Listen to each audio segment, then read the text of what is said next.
కోట్ల రూపాయల development projects ఇచ్చా అనేటువంటి మాట నరేంద్ర మోడీ అన్నారు. జూన్ 21న యోగా డేకి కూడా నేను హాజరవుతా ఆంధ్రప్రదేశ్లో అనేటువంటి మాట అన్నారు. ఇది కనిపిస్తలేదా? This shows how committed these guys are అనేటువంటిది. అఫ్కోర్స్ కొన్ని విషయాల్లో ల్యాబ్స్ ఉండొచ్చు గాక, అదేవిధంగా 60,000 కోట్లు దాదాపుగా మా న్యూస్ 360 సాక్షిగా మేమే చెప్పాము. 49,000 వరకు 49,049 ఆర్ 49,050 కోట్ల పైచిలుకు వరకు ఇవాళ శంకుస్థాపనలు జరుగుతాయని. కానీ నరేంద్ర మోదీ 60,000 కోట్ల శంకుస్థాపనలు చేశారు. అమరావతి అనేటువంటిది ఒక విశ్వనగరంగా మారాలి అనేటువంటి మాట అన్నారు. అమరావతి డెవలప్మెంట్ కోసం మేమంతా కట్టుబడి ఉన్నాం, మా వల్ల అయ్యింది మేము చేస్తాం, మా బాధ్యతగా మేము ఎత్తుకుంటున్నాం ఈ మాట అని అన్నారు. నాకు తెలిసి అక్కడ ఉన్నటువంటి రైతులందరి కళ్ళలో ఆనందం కావచ్చు. ఇన్ఫ్యాక్ట్ ఏపీ మొత్తం చాలా ఆనందంగా ఎదురు చూసినటువంటి ఘట్టం ఇదే కావచ్చు. అన్ని రకాల సపోర్ట్ నేను ఇస్తా, అన్ని రకాల సపోర్ట్ నేను చేస్తా, నేనున్నా, మీరు బాధపడకండి అని స్వయంగా దేశ ప్రధాని ఓవైపు భారత్ పాకిస్తాన్ మధ్యలో యుద్ధ గంటికలు మోగుతున్నటువంటి ఈ సమయాన ఆయన ఎంత బిజీ షెడ్యూల్లో ఉన్నా, ఇన్ఫ్యాక్ట్ ఉదయం పూట కేరళ వెళ్ళి అక్కడ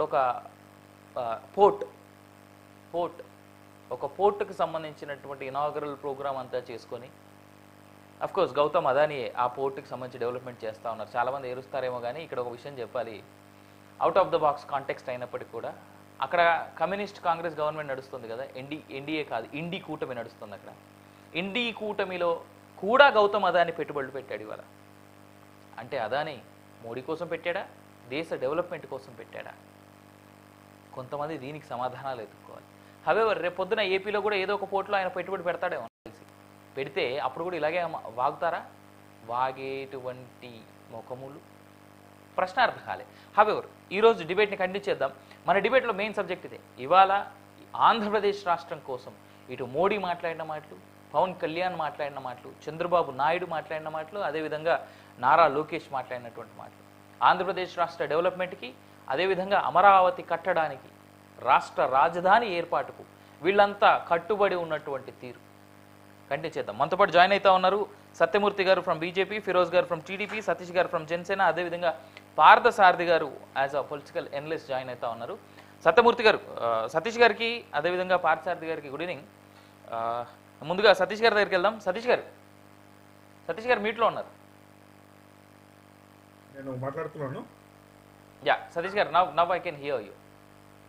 ఇవాళ జరిగినటువంటి సభ గురించి కంక్లూజివ్గా చెప్పాలంటే ఏం చెప్తారు? అసలు ఇవాళ సభ ఆంధ్రప్రదేశ్ రాష్ట్ర డెవలప్మెంట్కి ఎందుకు అంత పెద్ద పాత్ర, అంత ఇంపార్టెంట్? డెఫినెట్గా గత 5 సంవత్సరాలు ఒక అరాచకం అయితే జరిగిందండి.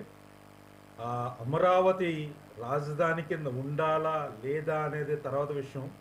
కానీ అంతకు ముందు ఉన్న ప్రభుత్వం రైతుల దగ్గర నుంచి మేము రాజధానిని కడతాము అని చెప్పేసి వాళ్ళ రైతులందరూ కూడా స్వచ్ఛందంగా ఇవ్వడం, అయితే మన ప్రజల సొమ్ము ఎంతో కొంత అక్కడ పెట్టుబడి పెట్టి కొంచెం డెవలప్ చేయడం, కేంద్ర ప్రభుత్వం కూడా కొంచెం ఫండ్స్ ఇవ్వడం కూడా జరిగింది.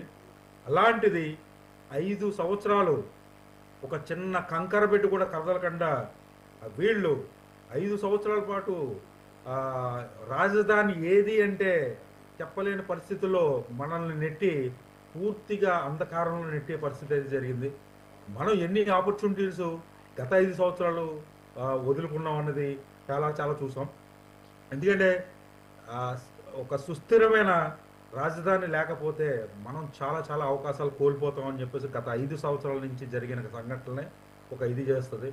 డెఫినెట్గా పవన్ కళ్యాణ్ గారు ఒక అభివృద్ధి గురించి ఆయన కూటమి కట్టిన కాడి నుంచి కూడా మన కేంద్ర ప్రభుత్వం మన ఆంధ్రప్రదేశ్ మీద అభిమానం చూపించడం, అదేవిధంగా పదే పెద్ద పెద్ద ప్రాజెక్టులన్నీ కూడా మనకు ఇవ్వడం, సుమారు 49,000 కోట్ల రూపాయలు రాజధాని అభివృద్ధికి ఇచ్చారంటే దానికి మన భవిష్యత్తు ఎలా ఉంటుందన్నది మనం చూసుకోవచ్చు.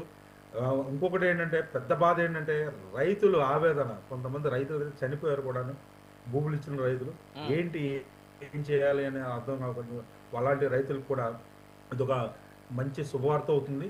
రైతులకే కాదు, మన ఆంధ్రాలో ఉన్న 7 కోట్ల మంది ఆంధ్రులకు కూడా ఇది చాలా చాలా పెద్ద శుభవార్త అవుతుంది.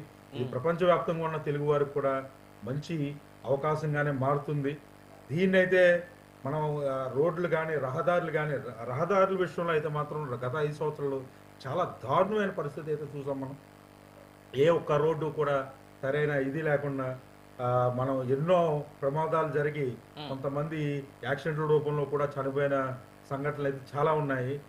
ఈ ఈ ఈ విధంగా కొన్ని నిన్న చెప్పారు ఎంఓఈలు వచ్చినాయని చెప్పేసి చంద్రబాబు నాయుడు గారు చెప్పారు. ఐటీ కంపెనీలు ఎంఓఈలు చేసుకోవడం కూడా, ఐబిఎం, మన ఎల్ఎన్టీ ఇలాంటి కంపెనీలు, పెద్ద పెద్ద కంపెనీలు కూడా ఎంఓఈలు చేసుకోవడం అనేది చాలా చాలా శుభపరిణామం. ఇది ఒక 10-20 సంవత్సరాల్లో మళ్ళీ మన ఆంధ్రప్రదేశ్ మన దేశంలోనే ప్రప్రథమ స్థానం పొందుతుందని చెప్పేసి చాలా గర్వంగాను, చాలా కాన్ఫిడెంట్గాను జనాలందరూ చెప్పుకోవడం చాలా గొప్ప పరిణామం. అదేవిధంగా మొన్నటి వరకు చూసాం పంచాయతీరాజు అలాంటి 24వ స్థానంలో ఉండేది గత ప్రభుత్వంలో, ఇప్పుడు 2వ స్థానానికి ఎందుకో వచ్చింది. చాలా శుభపరిణామం. స్వర్ణాంధ్రప్రదేశ్గా మారే దృష్టిలో మాత్రం ముందుకెళ్తుందని చెప్పేసి మనం చెప్తున్నాం అనమాట. రైట్ సతీష్ గారు, on a lighter note, it was అంటే ఇవాళ ఎందుకో మోడీ గారు అదేవిధంగా పవన్ కళ్యాణ్ గారి జస్ట్ మధ్యలో కూడా చాలా నచ్చింది అందరికి. స్పీచ్ అంతా అయిన తర్వాత కళ్యాణ్ గారిని పిలిచి మరి ఆయన చాక్లెట్ ఇవ్వడం, అఫ్ కోర్స్ చూసే వాళ్ళకి కాస్త ఫన్నీగా అనిపించినా it shows that the bonding of PM and Janasena chief. Right, Satyamurthy గారి దగ్గరికి వెళ్దాం. సత్యమూర్తి గారు నమస్కారం సార్. నమస్కారం సార్. ఇవాళ ఏపీ ప్రజలకి ఇచ్చినటువంటి మాటకి పూర్తిగా మేము కట్టుబడి ఉన్నాం అనేటువంటి మోడీ గారి మాటని ఏపీ ప్రజలు వాస్తవానికి చాలా ఆనందంగా స్వీకరించాలి. ఇవాళ 60,000 కోట్ల పెట్టుబడుల్ని అనౌన్స్ చేయడం, వాటికి శంకుస్థాపనలు చేయడం, ఇంకా ఏం రాబోతున్నాయి ఆంధ్రప్రదేశ్కి? మీరు ఇంకొక విషయం గమనించాలండి. నిజంగా ఆయన చెప్పారు, ఈ యొక్క ఆంధ్రప్రదేశ్ అభివృద్ధి, అమరావతి అభివృద్ధి ద్వారా దేశాభివృద్ధి, ఏదైతే వికసిత భారత్ అనేటువంటి ఒక కళ ఏదైతే ఉందో నరేంద్ర మోడీ గారిది, అది సాకారం కావాలంటే అన్ని రాష్ట్రాలు అభివృద్ధి చెందాలి. సో ఆ దిశగా మీతో పాటు భుజం కలిపి నేను నడుస్తానని చెప్పేసి ఆయన వాగ్దానం చేశారు. మీరు ఏ ప్రపోజల్ మీరు పెట్టినా సరే దానికి సానుకూలంగా నేను సహాయం చేస్తానని చెప్పారు. ఇంకా అంతకంటే ఏం అష్యూరెన్స్ కావాలంటే ఏ దేశ ప్రధాని నుంచి అయినా ఏదో రాష్ట్రానికి చెప్పండి నాకు. దాంతోపాటు ఇంకో పెద్ద మాట అన్నారు సార్ ఇవాళ నరేంద్ర మోడీ గారు అన్నటువంటి మాట ఏంది, మీకు అన్ని విధాలా నేనున్నా అనేటువంటి మాట చాలా చెప్పడం అనేటువంటిది. అదే అంటే నేను మీకు ఈ అభివృద్ధి కోసం మీతో కలిసి ఎంత దూరం ప్రయాణం చేయడానికైనా నేను సిద్ధంగా ఉన్నాను అనేటువంటిది ఆయన చెప్పడమే కాకుండా అనేకమైనటువంటి అభివృద్ధి పనుల ద్వారా మనకి చూపిస్తున్నారండి. అది చాలా మన రాష్ట్రానికి చాలా శుభపరిణామం అని చెప్పి మనం చెప్పాలి, ఖచ్చితంగా ఒప్పుకోక తప్పదండి. సార్ ఆన్ లైటర్ నోట్ ఎందుకు కళ్యాణ్ అంటే అంత రెస్పెక్ట్ అని అనుకోవచ్చు మోడీ గారికి? అంటే ఇక్కడ నేను కళ్యాణ్ మరీ స్పెసిఫైడ్ గా చెప్పడానికి ఆయన యాక్చువల్గా మీరు స్టేజ్ మీద చూస్తే పిలిచి ఏదో చేతిలో పెట్టారు, ఏదో చిన్న చాక్లెట్. అంటే ఇవన్నీ పోయి ప్రతి ఒక్కరి మనసులో అదేంటి అసలు ఏమి ఇచ్చాడు మోడీ గారికి పవన్ కళ్యాణ్కి మోడీ గారు ఏమి ఇచ్చారు అనేటువంటిది ఆసక్తిగా మారిందండి. అది అంతే, తెలీదు. సభ మొత్తంలో కూడా చాక్లెట్ హైలైట్ అయింది తప్ప మిగిలిన అన్ని అంశాలు అందరూ మర్చిపోయారు సార్ వాస్తవానికి. అదే రైట్, వెల్కమ్ బ్యాక్. అంటే ఆయనకి మోడీ గారికి మొదటి నుంచి కూడా పవన్ కళ్యాణ్ గారు అంటే ఒక పుత్రవాత్సల్యం ఉందండి. మీరు మనం గమనించినట్టయితే మొదటి నుంచి కూడా ఆయనకి 2019లో కూడా పవన్ కళ్యాణ్ ఓడిపోయినప్పుడు కూడా అంటే ఆయన దగ్గరికి తీసుకుని ఆయనకి చాలా ధైర్యం చెప్పినటువంటి ఈ విషయాన్ని పవన్ కళ్యాణ్ గారు ఆయన వ్యక్తిగతమైనటువంటి స్నేహితుల దగ్గర చెప్పారు చాలాసార్లు. మోడీ గారు అనేటువంటి వాళ్ళు లేకపోతే నేను ఎప్పుడు అసలు పాలిటిక్స్ లోంచి రిటైర్ అయిపోయేవాడినేమో అనేటువంటి ఒక సందేహాన్ని ఆయన వెలిపుచ్చారు. ఎందుకంటే ఆయన అనేకమైనటువంటి ఒడిదుడుకులు చూసినటువంటి వ్యక్తి కాబట్టి నీకు చాలా రాజకీయ భవిష్యత్తు ఉంటుంది, ఖచ్చితంగా నువ్వు పోరాటం చెయ్యి. ఆయన యొక్క పవన్ కళ్యాణ్ గారి యొక్క ఆశయాలకి బాగా మోడీ గారు అట్రాక్ట్ అయ్యారండి. ఇద్దరికి కామన్ గా ఉన్నటువంటి కొన్ని ఇష్యూస్ మీద వాళ్ళిద్దరి మధ్య కూడా బాండింగ్ పెరిగింది అని నాకు అనిపిస్తుంది. అంటే రీసెంట్ టైమ్స్ లో కూడా కళ్యాణ్ గారు పెద్ద ఎత్తున సనాతన ధర్మం అని ఏదైతే పోరాటం చేస్తున్నారో అది కూడా వాళ్ళిద్దరి మధ్యలో బాండింగ్ ఇంకెక్కువ స్కోప్ ఇచ్చినట్టే. ఇప్పుడు మోడీ గారి గురించి ఒక వ్యక్తిగతమైనటువంటి విషయం చెప్పారు ఇవాళ పవన్ కళ్యాణ్ గారు, మీరు గమనించారో లేదో. ఆయన పూర్వాశ్రమంలో కొంతకాలం ఆయన హిమాలయాల్లో ఉన్నప్పుడు ఆయన పేరు మార్చుకున్నారు మోడీ గారు. అవును. అంటే ఆ విషయాన్ని కూడా అటువంటి వ్యక్తిగత విషయాలు కూడా పవన్ కళ్యాణ్ గారితో మోడీ గారు కొంచెం నేనైతే ఫస్ట్ టైం వింటున్నాను బీజేపీలో 8 సంవత్సరాల నుంచి ఉండి కూడా మోడీ గారి పేరు అని ఆ మీద వస్తుందండి. నేను మళ్ళీ చూడాలి అది. వాస్తవానికి ఎవరికి గుర్తులేనటువంటి పేరు, అది ఎవరికి తెలియనటువంటి పేరు అది. ఆ పేరు దాని అర్థం కూడా చెప్పారు ఆయన. అంటే ఆవాసం లేనటువంటి వ్యక్తి, అంటే స్థిర నివాసం లేనటువంటి వ్యక్తి అని చెప్తూ, అంటే ఆయన వ్యక్తిగత విషయాలు కూడా మోడీ గారు ఆయనతో పంచుకున్నారంటే ఆ రకమైనటువంటి బంధం వాళ్ళిద్దరి మధ్య ఉందండి. నిజం మనం వాస్తవం మాట్లాడాలంటే it is only because of Pawan Kalyan మన ఎన్డీఏ అనేటువంటిది రాష్ట్రంలో సాధ్యమైందని నేను వ్యక్తిగతంగా నమ్ముతాను. పార్టీ పక్కన పెడితే ఒక తెలుగు వాడిగా ఆయన యొక్క కృషి వల్లే, ఆయన మొదటి నుంచి స్ట్రాంగ్ గా చెబుతున్నాడు నేను తీసుకొస్తాను బీజేపీని కూటమిలోకి. అలా మోడీ గారిని చంద్రబాబు గారిని కూడా ఒప్పించి ఆయన ఒక నమ్మకాన్ని క్రియేట్ చేసి, ఆ నమ్మకం వల్లే ఆయన కూడా కొంత త్యాగం చేసి కూడా మనం అది ఒప్పుకోవాలి ఖచ్చితంగా. వ్యక్తిగతంగా జనసేన పరంగా కూడా ఆ కూటమి కోసం అని చెప్పేసి ఆయన కొంచెం నిలబడి, అంటే ఒక నిజమైనటువంటి నాయకుడిలాగా ఆయన నిలబడ్డాడు. ఆయన కూడా పవన్ కళ్యాణ్ గారిని ఆ విషయంలో చాలా నేను అభిమానిస్తానండి వ్యక్తిగతంగా. Right, I will come back to sir. నేను ఒకసారి మళ్ళీ మీతో మాట్లాడించే ప్రయత్నం చేస్తాను. నేను ఒకసారి పార్థసారథి గారి దగ్గరికి వెళ్తాను. పార్థసారథి గారు, ఈరోజు నమస్కారం సార్. ఇవాళ పూర్తి సభ వాస్తవానికి ఏపీలో చాలా ఆశల్ని చిగురించిందని మాత్రం మనం చూడొచ్చు. పార్టీల విషయాలు పక్కనెడితే నరేంద్ర మోడీ గారు మాట్లాడినటువంటి మాట, ఆయన ఇచ్చినటువంటి హామీలు వాస్తవ రూపేణ ఏదైతే భారతదేశం వికసిత్ భారత్ అనేటువంటి దానికి రెండవ ఇంజన్గా ఈ ఆంధ్రప్రదేశ్ రాష్ట్రం, స్పెషల్గా అమరావతి అనేటువంటి క్యాపిటల్ ఉండాలి అనేటువంటి మాట ఆయన చాలా క్లియర్గా చెప్పారు, చాలా ప్రస్ఫుటంగా. ఈ స్టేట్మెంట్స్ నుంచి అదేవిధంగా ఆయన రైల్వే బడ్జెట్ని మెన్షన్ చేశారు. అదేవిధంగా రైల్వేస్కి సంబంధించి 750 బ్రిడ్జిలు కట్టామని, తర్వాత ఇంకా మిగిలినటువంటి నేషనల్ హైవేస్ డెవలప్మెంట్ కోసం అని ఇచ్చినటువంటి ఫండ్స్ గురించి కూడా మెన్షన్ చేస్తూ ఆయన మాట్లాడినటువంటి తీరు ఆంధ్రప్రదేశ్ రాష్ట్రానికి రానున్నటువంటి రోజులకి చాలా ఇంకా చిగురించేటువంటి ఆశల్ని చాలా కల్పించినట్టుగా అనిపించింది. మీరేమంటారు? ఇవాళ పూర్తి సభను మీరు ఎలా చూస్తారు? ఇప్పుడు గతంలో అమరావతికి శంకుస్థాపన చేసినప్పుడు కూడా నరేంద్ర మోడీ గారు ఇదే విషయాలని ప్రస్తావించారు. 2015లో అమరావతిని శంకుస్థాపన చేసే సందర్భంలో ఆయన ఆ రోజు కూడా మాట్లాడుతూ, ఈ రోజు భారతదేశ అభివృద్ధిలో ప్రతి రాష్ట్రం ముందంజలో ఉండాలి, ముఖ్యంగా ఎక్కువ ప్రాంతం సముద్ర తీరం ఉన్న ఆంధ్రప్రదేశ్ వనరులు ఇవన్నీ కూడా దేశాభివృద్ధిలో భాగస్వామ్యం కాగలగాలి అని చెప్పి ఆ రోజు కూడా ఆయన ఆకాంక్షించారు. అంటే కొత్తగా ఆధునిక భారతదేశం అవతరించిన తర్వాత నిర్మితమవుతున్న అమరావతి నగరం ఇది మొట్టమొదటి నగరంగా ఆయన పేర్కొంటూ, ఇది హైదరాబాద్ కు ధీటుగా తయారవుతుంది, రెండవ రాజధానిగా దీన్ని తీసుకెళ్లే ప్రయత్నం చేస్తానని చెప్పి ఆయన చెప్పారు. అదే మాటల్ని ఈసారి ఆయన ఇక్కడ మళ్ళా దాన్ని స్పష్టం చేశారు. కాకపోతే ఇక్కడ మనం గమనించాల్సింది ఏంటంటే, ఈ విషయంలో అంటే 2015లో మొదటిసారి శంకుస్థాపన చేసి ఈరోజు 2025లో అంటే సరిగ్గా 10 సంవత్సరాల తర్వాత మనం అదే అంశాన్ని మరోమారు ప్రస్తావించుకోవాల్సి రావడమే ఇక్కడ కొంత ఇబ్బందికరమైన అంశం. సరే, దానికి కారణాలు మనందరికీ తెలుసు. గత ప్రభుత్వం ఆడిన ఆటలు కావచ్చు, లేదా ఆడిన నాటకాలు కావచ్చు, ఇక జగన్ ప్రభుత్వం చేసిన ఈ నాటకాలన్నిటికీ కొంత కేంద్ర ప్రభుత్వం సహకరించిందనే విమర్శలు ఉన్నా లేకపోయినా అవి ఎంతవరకు ఇవన్నా కూడా 10 ఏళ్ళు ఒక రాష్ట్రం తన అభివృద్ధిని కోల్పోవడం అనేది ఇక్కడ దురదృష్టకరమైన విషయం. ఈ అభివృద్ధిని కోల్పోయిన విధానం ఏదైతే ఉందో ఆ విధానానికి కారణం ఎవరైనా కానీ ఇప్పుడు ఆ కోల్పోయిన 10 ఏళ్లని ముందుకు తీసుకెళ్లాల్సిన బాధ్యత ఈరోజు ఆంధ్రప్రదేశ్ లో అధికారంలో ఉన్న ఎన్డీఏ కూటమి, కేంద్రంలో అధికారంలో ఉన్న ఎన్డీఏ కూటమి చేయాల్సి ఉంటుంది. ఎంత వేగంగా మేము చేస్తాం, హామీలు ఇవన్నీ కూడా గతంలో ఇవ్వబడ్డాయి, కానీ ఇప్పుడు ఎంత వేగంగా వీటిల్ని మనం పూర్తి చేస్తాము. ఈ 10 ఏళ్లుగా ఏదైతే రాష్ట్రం కోల్పోయిందో, ఎన్నో ఆశలతో ఎంతో మంది ఆంధ్రప్రదేశ్ లో పెట్టుబడి పెట్టడానికి వచ్చారు, భయపడి వెనక్కి వెళ్ళిపోయారు, ఆఫీసులు మూసుకుని వెళ్ళిపోయారు. కలకల్లాడుతున్న అమరావతి ఎలా తయారైందో అందరికీ తెలుసు.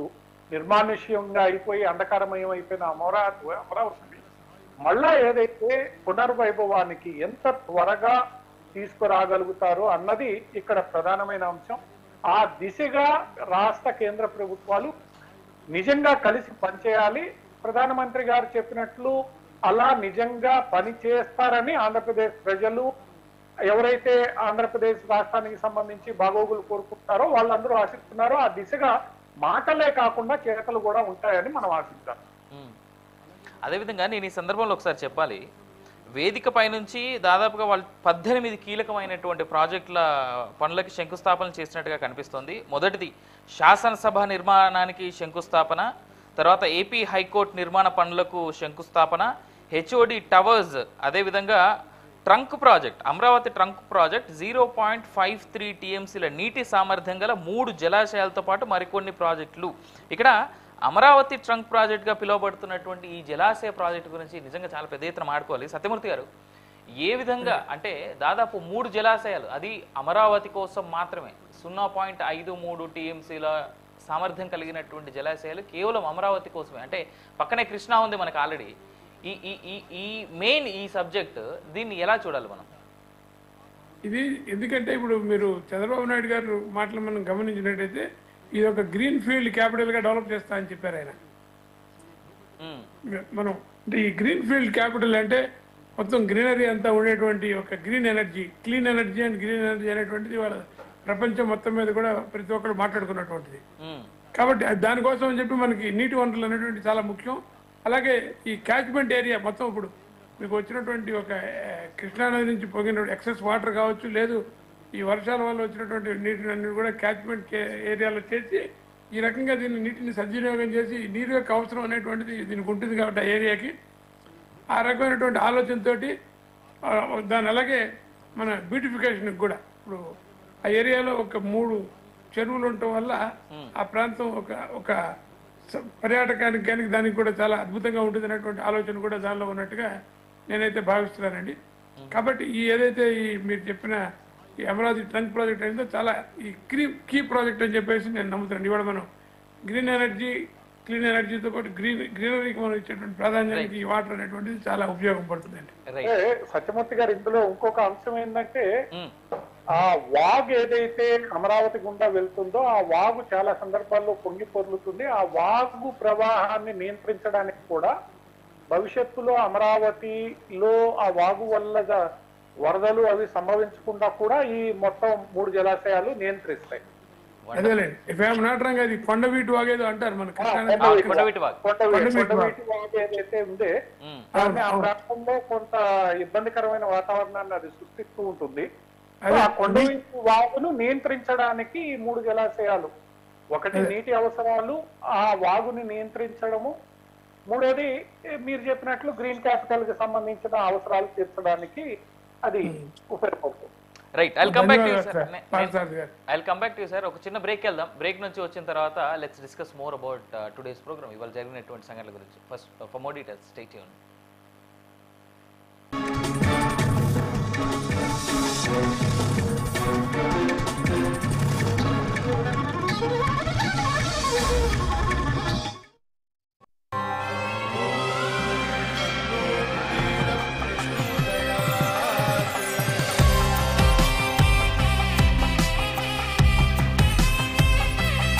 ఈ అక్షయ తృతీయకు నా హృదయపూర్వక ఆఫర్. మీ లలిత వారి ఇప్పటికే ఉన్న తక్కువ తరుగులో 1 కాదు ఇంకా 2%, 3% తక్కువ. వజ్రాభరణాలు క్యారెట్కు 6,000 తక్కువ. మార్కెట్లోని అన్ని ఆఫర్లను మీ లలితా జ్యువెలరీ ధరలతో కంపేర్ చేయండి. మన VVIT university, absolute discipline, absolute education. Master Minds, the pride of India.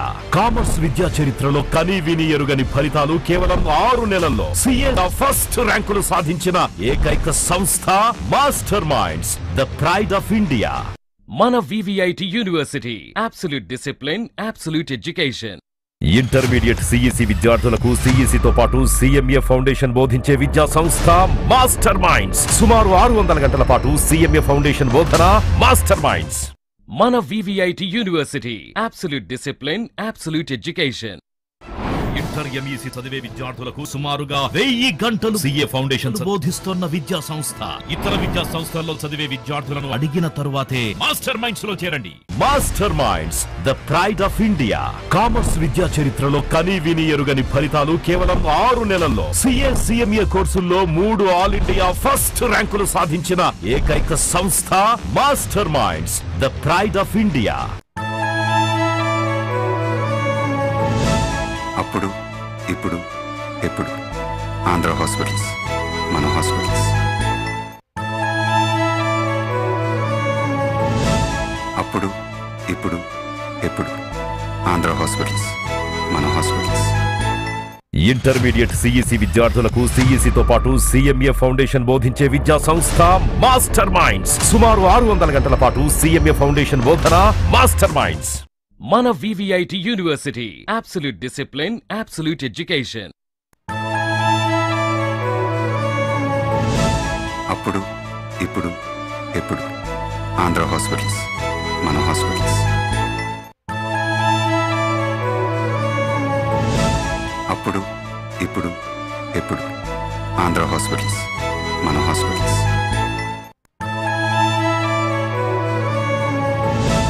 అప్పుడు ఇప్పుడు ఎప్పుడు ఆంధ్ర హాస్పిటల్స్, మన హాస్పిటల్స్. అప్పుడు ఇప్పుడు ఎప్పుడు ఆంధ్ర హాస్పిటల్స్, మన హాస్పిటల్స్. और मैं अपने अनुभव से कहता हूं, फ्यूचर टेक्नोलॉजी हो, बहुत बड़े स्केल पर काम करना हो और जल्दी से इसे जमीन पर उतारना हो, तो वो काम चंद्रबाबू उत्तम से उत्तम तरीके से कर सकते हैं. అలాగే నా అనుభవంతో చెప్తున్నాను, పెద్ద స్కేల్లో ప్రాజెక్టులు చేయాలన్నా, తొందరగా అవి పూర్తి చేయాలన్నా, మంచి క్వాలిటీతో అవన్నీ కూడా పూర్తి చేయాలన్నా దేశంలో చంద్రబాబు నాయుడు గారి కంటే దాంట్లో మిన్న మరెవ్వరూ కూడా లేరు అనేది ఈ సభాముఖంగా తెలియజేస్తున్నాను. అప్పుడు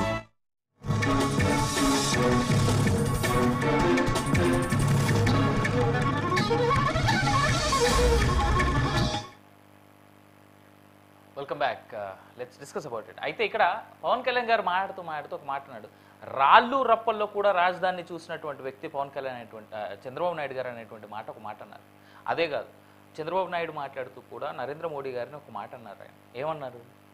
మేము ఈసారి ప్రధానమంత్రి నరేంద్ర మోడీ గారితో ఎప్పుడు భేటీ జరిగినా చాలా ఆనందంగా ఆహ్లాదకరంగా ఉండేది, కానీ ఈసారి మాత్రం నేను ఆయన్ని అమరావతి పునః ప్రారంభానికి నేను పిలిచినప్పుడు, లేదా పునః శంకుస్థాపనకి నేను పిలిచినప్పుడు, లేదా రీస్టార్ట్ ఆఫ్ అమరావతికి నేను పిలిచినప్పుడు ఆయన చాలా గంభీరంగా ఉన్నారు. ఈసారి మాత్రం మా భేటీ అంత ఆనందంగా జరగలేదు, కానీ చాలా గంభీరంగా జరిగింది అనేటువంటి మాట అన్నారు. ఎందుకు? పెహల్గాంలో జరిగినటువంటి దాడిని గుర్తు చేశారు. ఇన్ఫ్యాక్ట్ ఇవాళ ఇండియా నేతలంతా, అంటే ఇటు పవన్ కళ్యాణ్ కావచ్చు, నారా లోకేష్ కావచ్చు, చంద్రబాబు నాయుడు గారు కావచ్చు, లేదా నరేంద్ర మోడీ గారు కావచ్చు, స్వయంగా ఆ స్టేజ్ పై నుంచి మరోమారు పెహల్గాం సంఘటన లాంటి మరొకసారి జరగకుండా భారతీయులంతా కలిసి ఉండాలనేటువంటి ఒక స్టేట్మెంట్ని ఇచ్చినట్టుగా కూడా ఈ సందర్భంగా మనం చూసుకోవచ్చు. సరే, ఇది ఎందుకు అవసరం అనేటువంటిది భవిష్యత్ ఎప్పుడు మనకు చెప్తానే ఉంటుంది. గడిచినటువంటి గతం కూడా మనకి ఎప్పుడు అర్థమయ్యేలా చెప్తానే ఉంది. దాన్ని మనం ఏ విధంగా అర్థం చేసుకుంటాం అనేది మన ఇష్టం. రైట్, పార్థసారథి గారు జాయిన్ అవుతా ఉన్నారు. పార్థసారథి గారు, ఇక్కడ పవన్ కళ్యాణ్ గారు మాట్లాడుతూ సారథి గారి దగ్గరికి వచ్చేకంటే ముందు ఒకసారి సతీష్ గారి దగ్గరికి వెళ్తాను, ఎందుకంటే జనసేనకి సంబంధించినటువంటి ప్రశ్న. పవన్ కళ్యాణ్ గారు మాట్లాడుతూ అమరావతి రాష్ట్ర రాజధానిగా ఉండాలని, అమరావతి రైతులు స్పెషల్గా విమెన్ పోరాడినటువంటి పోరాటాన్ని మనం అస్సలు తక్కువ అంచనా వేయకూడదు, వాళ్ళ పోరాటం చాలా అత్యున్నతమైంది అనేటువంటి మాట పవన్ కళ్యాణ్ అన్నారు. అదే కాకుండా ఆనాటి అంటే గత ప్రభుత్వం అమరావతి రైతులు అంటేనే చాలా చిన్న చూపని, అమరావతి అంటే భ్రమరావతి అని, అమరావతి రైతుల్ని పెయిడ్ ఆర్టిస్టులని కూడా అన్నారు. మళ్ళీ ఈ సందర్భంలో గుర్తు చేశారు పవన్ కళ్యాణ్ గారు. దాన్ని ఎట్లా చూస్తారు మీరు? డెఫినెట్గా మనం పవన్ కళ్యాణ్ గారు ఎప్పుడు కూడా రైతు పక్షపాతి అండి. గత ప్రభుత్వంలో కూడా ఒక 1 or 2 ఇష్యూస్లో చంద్రబాబు నాయుడు గారిని కూడా వ్యతిరేకించారు రైతుల విషయంలోని.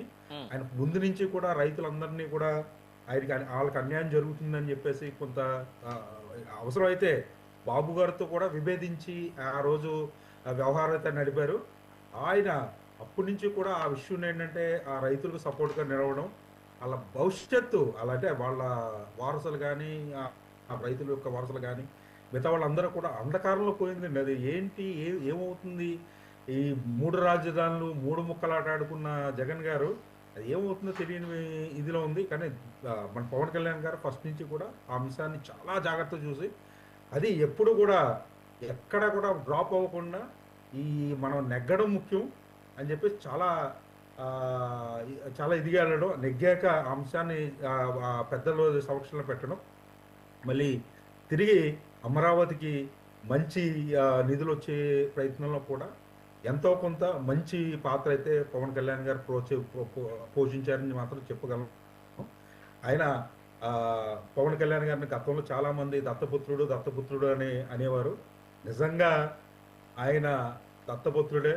మన నరేంద్ర మోడీ గారికి దత్తపుత్రుడి కింద ఆయన చూస్తుంటే మా అందరికి కూడా చాలా చాలా ఆనందం వేస్తుంది. ఆయన వల్ల మనకేంటంటే ఆ రాష్ట్రం అభివృద్ధి చెందడం కూడా చాలా చాలా ఆనందంగా ఉందని చెప్పేసి, ఇది పార్టీలకు అతీతంగాను ఈ అందరూ కూడా ఆనందపడ్డ విషయం అని చెప్పేసి మాత్రం చెప్తున్నాను. రైట్, ఒకసారి సత్యమూర్తి గారి దగ్గరికి వెళ్దాం. సత్యమూర్తి గారు, ఆంధ్రప్రదేశ్ రాష్ట్ర డెవలప్మెంట్ లో గతంలో కేవలం రైల్వే బడ్జెట్ నుంచి 900 కోట్లు మాత్రమే వచ్చేది, కానీ నేను ఈసారి మాత్రం 9,000 కోట్లు ఇచ్చాను అనేటువంటి మాట అన్నారు. రాష్ట్ర డెవలప్మెంట్, అదేవిధంగా కనెక్టివిటీని మోర్ సైజ్ ఆఫ్ కనెక్టివిటీ అనేటువంటిది ఏపీ నుంచి జరుగుతుంది. అంటే సౌత్ ఇండియాకి మేజర్ హబ్గా ఏపీని చూస్ చేసుకున్నట్టుగా అనుకోవచ్చా బీజేపీ? అంటే ఇక్కడ ఇప్పుడు సౌత్ ఇండియాలో ప్రముఖంగా ఆంధ్రప్రదేశ్లో ఎన్డీఏ పార్టీ అధికారంలో ఉంది. ఇక్కడ డెవలప్మెంట్ చేసి చూపిస్తే అంటే గుజరాత్ మోడీ గారికి ఎప్పుడు కూడా గుజరాత్ మోడల్ బాగా కలిసి వచ్చింది. ఇంకా అంటే గుజరాత్ని డెవలప్ చేసి చూపటం వల్ల దేశాన్ని అభివృద్ధి చేస్తారనేటువంటి నమ్మకం చాలామందికి కలిగింది, అది వాస్తవం. అలాగే ఇవాళ ఆంధ్రప్రదేశ్ని అభివృద్ధి చేసి చూపిస్తే భారతీయ జనతా పార్టీకి ఒక విశ్వసనీయమైనటువంటి డబుల్ ఇంజిన్ సర్కార్ అంటే ఏంటి అనేటువంటిది మనం ఇక్కడ మనం డెమోన్స్ట్రేట్ చేసి చూపించడం వల్ల ఉపయోగం ఉంటుందని చెప్పి పార్టీ పరంగా కూడా దేశానికి అభివృద్ధి ఖచ్చితంగా కావాలి, నేషన్ ఫస్ట్, కానీ పార్టీ పరంగా కూడా పార్టీ కూడా ప్రయోజనం ఉంటుందనే విషయం మోడీ గారు లాంటి వాళ్ళకి మనం విడిగా చెప్పక్కర్లేదండి. ఖచ్చితంగా కూడా ఈ యొక్క ఏదైతే అభివృద్ధి ఉందో అభివృద్ధికి 100% కేంద్ర ప్రభుత్వం కట్టుబడి ఉంటుంది, పనిచేస్తుంది కూడా. రైట్, ఇక పార్థసారథి గారికి వెళ్దాం. సారథి గారు, అంటే ఇప్పుడు కేంద్ర ప్రభుత్వం చెప్పినటువంటి అంటే నరేంద్ర మోడీ గారు చెప్పినటువంటి మాటలే కావచ్చు, ఇక్కడ మనకున్నటువంటి ఉప ముఖ్యమంత్రి గారు, ముఖ్యమంత్రి గారు, అదేవిధంగా మిగిలినటువంటి మంత్రి మాట్లాడినటువంటి మాటలే కావచ్చు, ఇవాళ స్టేజ్ మీద చూసుకుంటే చాలా మంది కేంద్ర మంత్రులు ఉన్నారు, చాలా మంది అంటే ఏపీ నుంచి ఉన్నటువంటి మంత్రులు ఉన్నారు, ఆంధ్రప్రదేశ్ రాష్ట్ర కేబినెట్ కూడా మొత్తం అక్కడే ఉంది. స్పెషల్గా చూసుకుంటే ఈరోజు పూర్తిగా అంటే ఒకవైపు అమరావతి రైతులకి భరోసా ఇచ్చినట్టుగా ఉంది, అదేవిధంగా ఆంధ్రప్రదేశ్ 5 కోట్ల ప్రజానికానికి భరోసా ఇచ్చినట్టు ఉంది, అదేవిధంగా సౌత్ ఇండియన్ స్టేట్స్ కూడా క్వశ్చన్ మార్క్ అనేటువంటిది లేకుండా మీకు అన్ని రకాల కనెక్టివిటీకి ఏపీ అదేవిధంగా అమరావతియే మెయిన్ హెడ్ హబ్గా కానుంది అనేటువంటి ఇండైరెక్ట్గా ఏమైనా చెప్పినట్టు అని అనుకోవచ్చా? ఇప్పుడు ఇందాక సత్యమూర్తి గారు చెప్పినట్లు ఎన్డీఏ కూటమి అధికారంలో ఉన్న ఏకైక రాష్ట్రం దక్షిణ భారతంలో ఆంధ్రప్రదేశ్. ఇప్పుడు ఈ ఎన్డీఏ కూటమికి తెలుగుదేశం సారథ్యం వహిస్తోందా, బీజేపీ సారథ్యం వహిస్తోందా, అది పక్కన పెడితే ఇది ఎన్డీఏ కూటమిగానే కొనసాగుతున్న వేళ ఎన్డీఏ కూటమి సత్యమూర్తి గారు చెప్పినట్లు ఆంధ్రప్రదేశ్ ను కానీ నిజమైన అభివృద్ధి దిశగా తీసుకుని వెళితే అది ఒక రోల్ మోడల్ గా అంటే భారతీయ జనతా పార్టీ మీద ఒక విశ్వసనీయతను పెంచేలాగా ఉంటుంది. ఇప్పుడు అమరావతి అంటే మనం విజయవాడ ఎప్పటి నుండో దక్షిణ భారతదేశానికి వెళ్ళడానికి రావడానికి ఒక కీలకమైన కేంద్రం. విజయవాడ గుండానే మనకి ఈ దక్షిణ భారతదేశానికి సంబంధించి దక్షిణాన్ని నుంచి ఉత్తరానికి కానీ దక్షిణం నుంచి తూర్పుకు కానీ వెళ్ళడానికి మనకి ఇది ప్రధానమైన కూడలి. అటువంటి కూడలి ముఖ్యంగా సముద్రానికి దగ్గరగా ఉన్నప్పుడు లాజిస్టిక్ హబ్ గా తయారు కావడానికి ఎంతో పనికి వచ్చే అంటే ఉపయోగపడే అవకాశాలు ఉన్న ప్రదేశం కాబట్టి మనకి విజయవాడ అంటే అమరావతిని, విజయవాడని మనం అనడానికి లేదు, ఈరోజు అమరావతిని మనం ఆ దిశగా తీసుకెళ్లడానికి ఖచ్చితంగా వీలుంటుంది. ఆ దిశగానే ఈ రోజు ప్రకటించిన ఈ జాతీయ రహదారులు కానీ, ఎందుకంటే ఆంధ్రప్రదేశ్ గుండా అటు తూర్పు నుంచి దక్షిణానికి కానీ ఉత్తరం నుంచి దక్షిణానికి కలిపే చాలా రహదారులు వెళ్తాయి. ఆ రహదారులన్నీ పటిష్టం చేయాల్సిన బాధ్యత కేంద్ర ప్రభుత్వం ఉంటుంది. ఒకవేళ పటిష్టం చేసి ఈ రహదారులు కానీ లేదా కనెక్టివిటీ పెరిగితే అది దేశాభివృద్ధికి కూడా దక్షిణ ఉత్తర భారతదేశాలని తూర్పు పశ్చిమ ప్రాంతాలని కలుపుతూ దేశాభివృద్ధికి కూడా ఉపయోగపడుతుంది. నరేంద్ర మోడీ గారు తన విజన్ లో ఆంధ్రప్రదేశ్ కీలకమని ఈరోజు చెప్పకుండానే చెప్పారు. కాకపోతే ఇక్కడ ఏంటంటే దాన్ని ఎంత త్వరగా మనం అమలు చేస్తాము అనేది ఇక్కడ చేసి చూపించగలిగితే సత్యమూర్తి గారు చెప్పినట్లు దక్షిణాది ప్రజలకే ఒక నమ్మకాన్ని ఈరోజు ఆంధ్రప్రదేశ్ కలిగించినట్లు అవుతుంది. ఎందుకంటే కర్ణాటకలో కాంగ్రెస్ ప్రభుత్వం ఉంది, తమిళనాడులో డిఎంకే ప్రభుత్వం ఉంది, కేరళలో వామపక్షాలు ఉన్నాయి, తెలంగాణలో కాంగ్రెస్ ప్రభుత్వం ఉంది. అటువంటి పరిస్థితుల్లో మీరు మా డబుల్ ఇంజన్ సర్కార్ కానీ అధికారం ఇస్తే మేమేం చేయగలము? ఎందుకంటే మోడీ గారు తన ప్రసంగంలో ఒక మాట చెప్పారు, నేను గుజరాత్ ముఖ్యమంత్రిగా ఉన్నప్పుడు హైదరాబాద్ లో చంద్రబాబు నాయుడు ఏం చేస్తున్నారనేది నేను రోజు తెలుసుకునేవాడిని అని ఒక మాట అన్నారు. ఈ రోజు నరేంద్ర మోడీ గారు కానీ ఇటు చంద్రబాబు నాయుడు గారు కానీ అభివృద్ధిని అత్యంత వేగంగా పెద్ద స్థాయిలో ముందుకు తీసుకెళ్ళగలరనే పేరున్న వ్యక్తులు ఇద్దరు కలిస్తే ఏం చేయగలరని చూపించడానికి ఆంధ్రప్రదేశ్ ఒక లాబొరేటరీగా మారిపోవచ్చు. అదే జరిగితే భారతీయ జనతా పార్టీ దక్షిణాదిలో ప్రజల నమ్మకాన్ని చూరగొనడానికి కానీ దక్షిణాదిలో విస్తరించడానికి కానీ, ఎందుకంటే దక్షిణాదికి ఈ రోజు ఆంధ్రప్రదేశ్ గేట్ వే లాగా ఉపయోగపడే అవకాశం ఉంది. వండర్ఫుల్. అయితే ఇదే సందర్భంలో ఇంకో మాట కూడా మనం గుర్తు చేసుకోవాలి. కళ్యాణ్ గారు మాట్లాడుతూ అయినా, చంద్రబాబు గారు మాట్లాడుతూ అయినా, లోకేష్ గారు మాట్లాడుతూ అయినా అమరావతి ఇకపై, అంటే ఇది నాకు తెలిసి ఈ మాట మోడీ గారు అన్నట్టున్నారు, అమరావతి అన్ని రకాల ఒకప్పుడు ఏమంటారు మన పురాణ ఇతిహాసాల ప్రకారం ఋషులకు సంబంధించినటువంటి ఆ చరిత్రను కూడా గుర్తు చేసుకుంటూ తీసుకొచ్చారు. I couldn't quote that. Satyamurthy గారు ఇందాక మీరు ఇంద్రుడి రాజధాని, ఎస్, దైవలోక రాజధాని అమరావతి, ఆ స్థాయిలో అమరావతి ఎదగాలి అని ఆకాంక్షించారు మోడీ గారు. ఎగ్జాక్ట్లీ. అయితే ఒక్కసారి నేను మోడీ గారు ఇంకొక స్టేట్మెంట్ నేను ఒకసారి కోట్ చేస్తాను సార్. ఆయన ఇందాక మాట్లాడుతూ అన్నటువంటి మాటల్లో ఏదైనా క్విక్ ప్రాసెసింగ్ చేయాలన్నా, క్విక్ డెవలప్మెంట్ చేయాలన్నా, క్విక్గా వర్క్ చేయాలన్నా చంద్రబాబు నాయుడు ముందుంటాడు అనేటువంటి మాట ఒకటి అన్నాడు. అయితే ఇది అసందర్భమైన సందర్భం చేసుకుని మాట్లాడాలి. ఒకసారి సత్యమూర్తి గారు దీనికి సమాధానం మీరు చెప్తే బాగుంటుందని నా ఉద్దేశం. 2015 నుంచి 19 వరకు సార్, ఎందుకు సార్ 14 నుంచి 19 వరకు ఈ పటిష్టమైనటువంటి ఈ అద్భుతమైనటువంటి అడుగులు అప్పుడే పడుంటే ఆంధ్రప్రదేశ్ ఇవాళ మళ్ళీ అమరావతి రీస్టార్ట్ అనేటువంటి ఉద్దేశాన ఇవాళ ఇది ఉండేది కాదు కదా? ఇప్పుడు ఒకటే మనం ఆలోచించాల్సింది ఏంటంటే, ఇప్పుడు 2015లోనే 14 నుంచి కూడా చంద్రబాబు నాయుడు గారి యొక్క ఆలోచన విధానం ఆయన అభివృద్ధి చేయాలనే. కాకపోతే మనం ఓపెన్ గా మాట్లాడుకోవాలి ఇవ్వాలంటే, మీరు అడిగారు కాబట్టి చెబుతున్నాను నేను. ఆయన ఉద్దేశంలో మైండ్ లో ఏముందంటే, ఇది మళ్ళా ఇంకో 5 సంవత్సరాలు కూడా నేను వస్తాను, నేను లాంగ్ టర్మ్ ప్లాన్ పెట్టుకున్నారు. కానీ ఇవాళ మీరు గమనించండి, 3 ఏళ్లలో పూర్తి చేయడం టార్గెట్ పెట్టుకున్నారు. ఎందుకంటే రాజకీయాల్లో బళ్ళు ఓడలు అవుతాయి, ఓడలు బళ్ళు అవుతాయండి. ఎవరు ఏది చెప్పడానికి లేదు. ప్రజల యొక్క మనోభావాలను బట్టి ఉంటుంది, వాళ్ళు ఏ రకంగా తీసుకుంటారని దాన్ని బట్టి ఉంటుంది. కాబట్టి అంటే ఇవన్నీ కూడా పాఠాలండి. చంద్రబాబు నాయుడు గారికి పాఠాలే, బీజేపీకి కూడా పాఠాలే.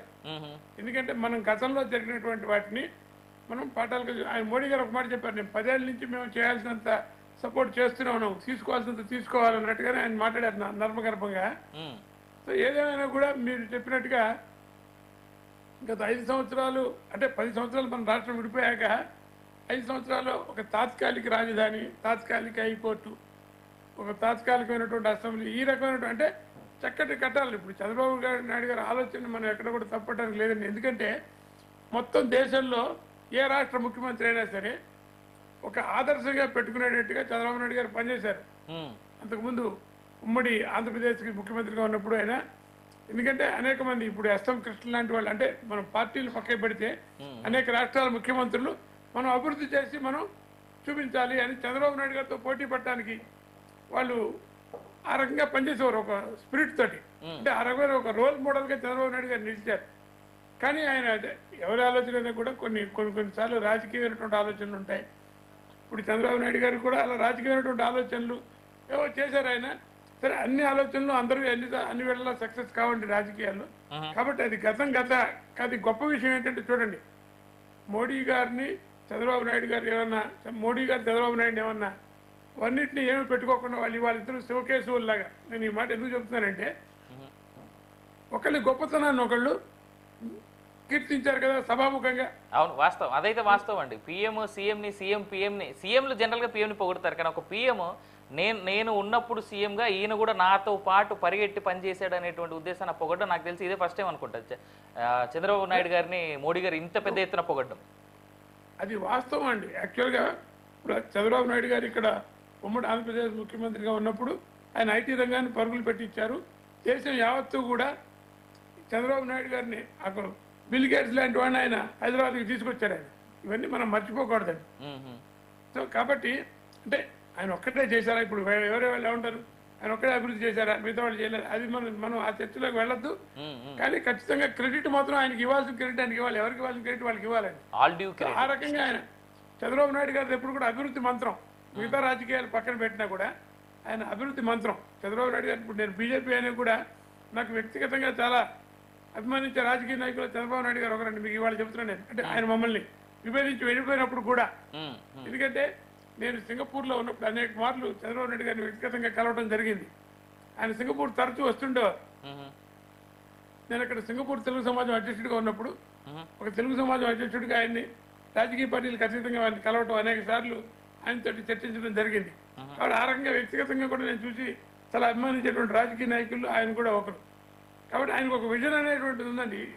మనం ఇవాళ రాజకీయ పక్కన పెడితే ఒక విజనరీ లీడర్ చంద్రబాబు నాయుడు గారు అనేటువంటి పేరు ఆయనకున్నది. నిజమైనటువంటి విజన్ ఆయనకున్నది. తాత్కాలిక ప్రయోజనాల కంటే కూడా రాష్ట్ర ప్రయోజనాలకి, దీర్ఘకాలిక ప్రయోజనాలకి ఆయన పెద్దపీట వేస్తారు. కాబట్టి ఆయన విజన్నే పొగిడారు. తప్పులేదు. ఇప్పుడు మనం ఒక చోటుకు వచ్చినప్పుడు మనం వాస్తవాన్ని ఇప్పుడు ఎందుకంటే చంద్రబాబు నాయుడు గారు ఆయన అన్నారు ఈ టెక్నాలజీ అంటే మోడీ అని చెప్పి ఆయన్ని పొగిడితే అప్పుడు ఆయనకి అది గుర్తొచ్చింది. అసలు నీ దగ్గర నుంచి నేను ఆ టెక్నాలజీ పాఠాలు నేర్చుకున్నాను బాబు, నువ్వు నన్ను అంటున్నావు అని చెప్పి ఆయన ఆ సందర్భంగా చంద్రబాబు నాయుడు గారిని కూడా ఆయన పొగట్టం అనేటువంటిది అంటే ఇద్దరి మధ్య ఉన్నటువంటి ఒక సుహృద్భావ వాతావరణాన్ని క్రియేట్ చేయడానికి కానీ మన రాష్ట్ర ప్రజలందరికీ కూడా ఒక మంచి వాతావరణంలో తీసుకెళ్ళడానికి అది ఉపయోగపడుతుంది. నేను గొప్ప, నేను పిఎంని అని ఆయన అనుకోకుండా నాకు నువ్వు కూడా ఆదర్శమే, నువ్వు నాకు నేర్పిందే నేను ఇవాళ నీకు చెప్తున్నానని చెప్పి ఆయన చెప్పడం ఆయన యొక్క హుందాతనం అని నేను అనుకుంటున్నాను మోడీ గారు. రైట్. సతీష్ గారి దగ్గరికి వెళ్దాం. సతీష్ గారు ఒక మాట చెప్పండి. నిన్న మొన్నటి వరకు కూడా జనసేన టీడీపీ మధ్య చాలా పెద్ద వైరం మొదలవుతోంది, అన్ని రకాల ఇబ్బందులు పడబోతుంది ఈ కూటమి. సో జనసేనకి టీడీపీకి ఆల్రెడీ రిఫ్ట్ స్టార్ట్ అయింది అనేటువంటి మాటలు ఉన్నటువంటి ఈ తరుణంలో ఇవాల్టి ఈ అమరావతి రీస్టార్ట్ అనేటువంటి సభ ఏదైతే జరిగిందో మోడీ గారి సాక్షిగా, ఆంధ్రప్రదేశ్ రాష్ట్ర స్పెషల్గా అమరావతి రైతుల సాక్షిగా, దీని ద్వారా అన్ని రకాల రిఫ్ట్లకి ముగింపు పలికినట్టేనా? డెఫినెట్ గా అది మీకు చూస్తుంటేనే అర్థమైపోతుంది అండి. ఎంతో ఆహ్లాదకరమైన వాతావరణం మనం సభలో చూసాం మనం. అదే విధంగా ఎప్పుడూ చూడని విధంగా మనం మోడీ గారికి చంద్రబాబు నాయుడు గారికి మధ్యలో జరిగిన సంభాషణ కూడా మనం చూసాము.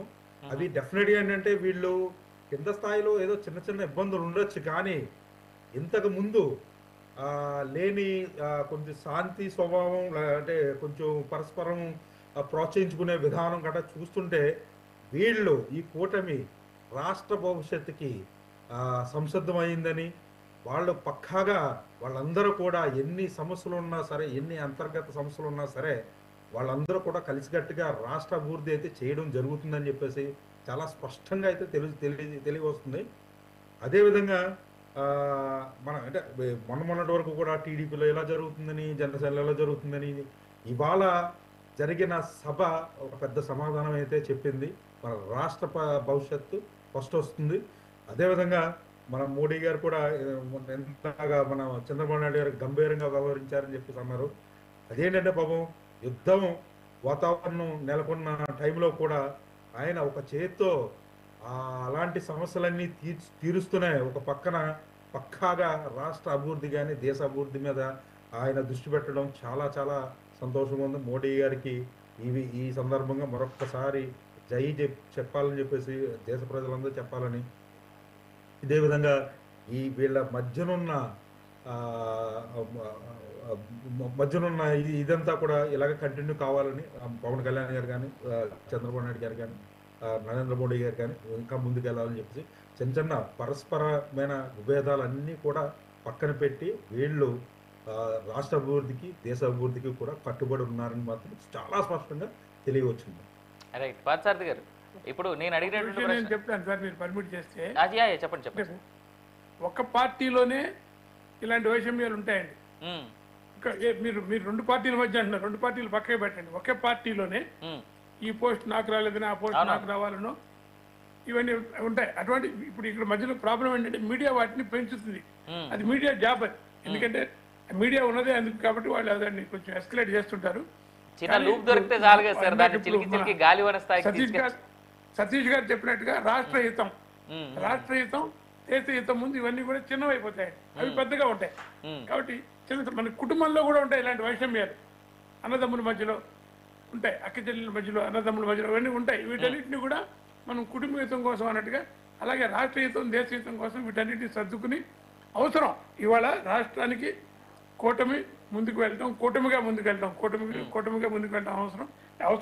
ఇక్కడ మనకి రాజకీయమైనటువంటి సర్దుబాట్లు చేసుకోవాలి, వ్యక్తిగతమైనటువంటి సర్దుబాట్లు కూడా చేసుకోవాలి. ఈ విషయాన్ని బాగా అందరూ కూడా గ్రహించారు, ఇంకా గ్రహిస్తారు కూడా రాబోయే రోజుల్లో. ఇంకొక ఏంటంటే ఇందాక ఒక మాట చెప్పారు మన మోడీ గారు, సతీష్ గారు మాట్లాడుతూ ఏ విషయం అంటే అది గంభీరంగా అంటే మోడీ గారిని చంద్రబాబు నాయుడు గారు ఇన్వైట్ చేయడానికి వెళ్ళినప్పుడు చాలా థ్యాంక్ యూ సార్ సతీష్ గారు వెళ్ళినప్పుడు నేను వ్యక్తిగతంగా ఒక పౌరుడిగా, భారతీయ జనతా పార్టీ కార్యకర్తగా కాదు, ఏంట్రా ఈయన అసలు చంద్రబాబు నాయుడు గారు ఈ టైంలో వెళ్ళి ఈయన అడుగుతున్నాడు, అసలు ఇటువంటి సమయంలో దేశం ఉన్న సమయంలో ప్రధానమంత్రి ప్రెసిడెంట్ ఢిల్లీలో ఉండాల్సిన సమయంలో నేను అడగచ్చా చెప్పేసి నేను భావించాను వ్యక్తిగతంగా. ఇది పార్టీ కాదండి, నేను వ్యక్తిగతంగా చెప్తున్నాను మీకు నేను. ఎందుకంటే మీరు ఆయన ఆ మాట నేను ఎక్నాలెడ్జ్ చేశారు ఎవరు, చంద్రబాబు నాయుడు గారు. ఎందుకంటే ఆ మోహన్ చూస్తే మోడీ గారు చాలా గంభీరంగా కూర్చున్నారు. ఎందుకంటే ఇంత పెద్ద సమస్య వచ్చి పడింది, అనుకోని సమస్య. ఇది ఖచ్చితంగా ఒక పెద్ద దెబ్బ. అంత ఆ గ్రీఫ్లో కూడా మోడీ గారు చేసి తర్వాత మా నాయకులతో నేను సంప్రదించి ఏమంటే అసలు వచ్చే అవకాశం ఉందా అని చెప్పి కేంద్రం నాకున్నటువంటి ఒకరిద్దరు పిచ్చులు అడిగితే వాళ్ళు ఏం చెప్పారంటే, బాబు ఏది ఆగదు, మోడీ గారు ఇప్పుడు దీన్ని పెట్టుకుని అన్నీ అక్కడే కూర్చోరు కదా, పరిపాలన కూడా చేయాలి. ఢిల్లీలోనే కూర్చుని అస్తమానం ఊరికే మీటింగులు పెట్టుకుంటూ ఉంటే సరే పరిపాలన చేయాల్సిన అవసరం లేదా, కాబట్టి ఖచ్చితంగా వస్తారని చెప్పటం అంటే దీనికి నిదర్శనం ఏంటంటే ముందు నేషన్ ఫస్ట్, ముందు ప్రగతిని మనం వాడి ఉద్దేశం. ఇప్పుడు పాకిస్తాన్ ఉద్దేశం ఏంటి, మీరు పెట్టుకుని ఇక్కడ మీటింగులు పెట్టుకుని కూర్చుని అభివృద్ధిని కుంటుపరచాలి కదా, కాశ్మీర్లో ఉన్న అభివృద్ధిని చెడగొట్టాలి భారత. కాబట్టి మనం కనుక వీటన్నిటి పెట్టుకుని కనుక ఉంటే అభివృద్ధిని మనం కుంటిపట్టినట్టు అవుతుంది. కాబట్టి వీటన్నిటిని అధిగమించి రావడం అనేటువంటిది మోడీ గారి యొక్క గొప్పతనాన్ని తెలియజేస్తుందండి. నాకు చాలా అంటే ఒక పార్టీ కార్యకర్తగా, మోడీ గారి అభిమానిగా చాలా ఆనందం అనిపించింది ఆయన వాళ్ళు రావడం. వస్తారని అయితే నాకు చాలా అపనమ్మకం ఉండింది. కానీ నేను చెప్పిన కారణం ఎందుకంటే ఇప్పుడు మనం ఆయన రాకుండా ఆగిపోతే పాకిస్తాన్ యొక్క ఉద్దేశాన్ని నెరవేర్చినట్టు అవుతుంది కదా. ఆయన ఎక్కడికి వెళ్లకుండా ఆయన ప్రయాణాలన్నీ ఆయన యొక్క కార్యక్రమాలు మానుకుని ఢిల్లీలో కూర్చుని ఎంతసేపు వాళ్ళు కూర్చుని ఇదే చర్చలు యుద్ధం చర్చిస్తూ ఉంటే పరిపాలన ఎలా సాగాలి. కాబట్టి పరిపాలనే ఈ పనులు ఇవే.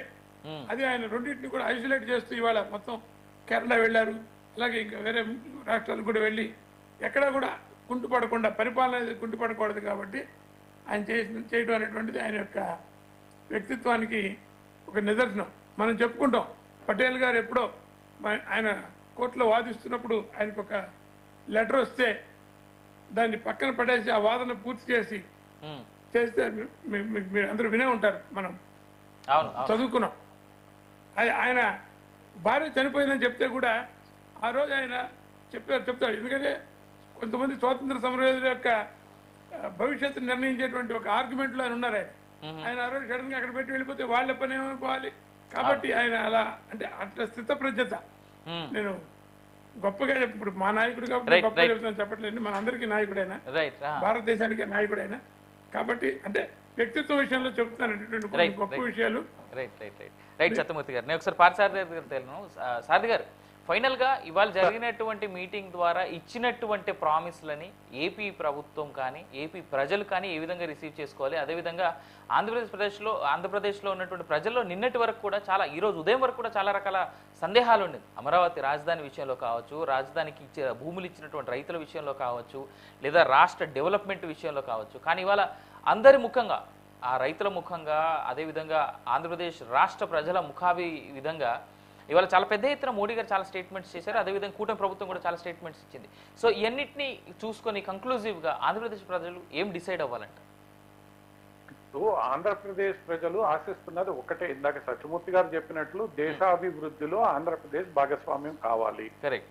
రాష్ట్ర విభజన సందర్భంలో ఆంధ్రప్రదేశ్ కు కొంత అన్యాయం జరిగిందన్న భావన ఏదైతే ఉందో అది పోవాలి, ఆంధ్రప్రదేశ్ కూడా అభివృద్ధి దిశగా సాగాలి. అందుకే మొట్టమొదటిసారి వాళ్ళు చంద్రబాబు నాయుడు గారిని బీజేపీ చంద్రబాబు నాయుడు గారిని కలిసి మొట్టమొదటి అసెంబ్లీకి ఎన్నుకున్నారు.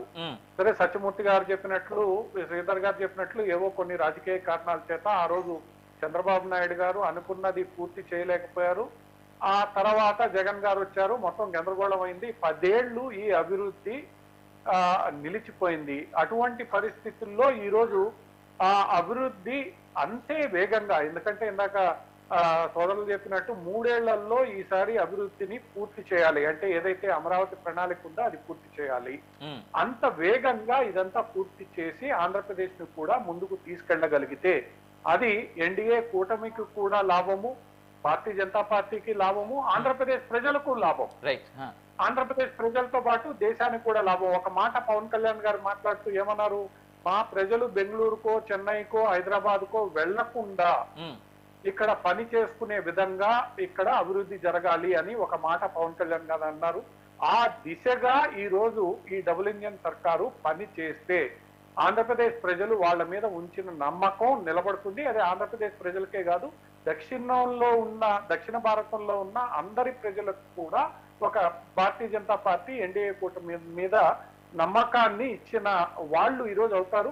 రాజకీయాలు నడుస్తూ ఉంటాయి, చిన్న చిన్న విభేదాలు ఉంటాయి, అవన్నీ పక్కన పెట్టి ఈ రోజు అందరూ మాట్లాడిన తీరు ఒక రకంగా ఆంధ్రప్రదేశ్ ప్రజల్లో వీళ్ళు కలిసి ఏదో చేయగలరు అన్న నమ్మకాన్ని ఇచ్చారు. చేసి చూపిస్తే ఆంధ్రప్రదేశ్ ప్రజలు శాశ్వతంగా వీళ్ళకి ఇక్కడ నీరాజనం పడతారు. రైట్. సో ఈ సందర్భంగా నాతో పాటు డిబేట్లో పాల్గొన్నందుకు సత్యమూర్తి గారికి, సతీష్ గారికి, పార్థసారథి గారికి, ముగ్గురికి ధన్యవాదాలు.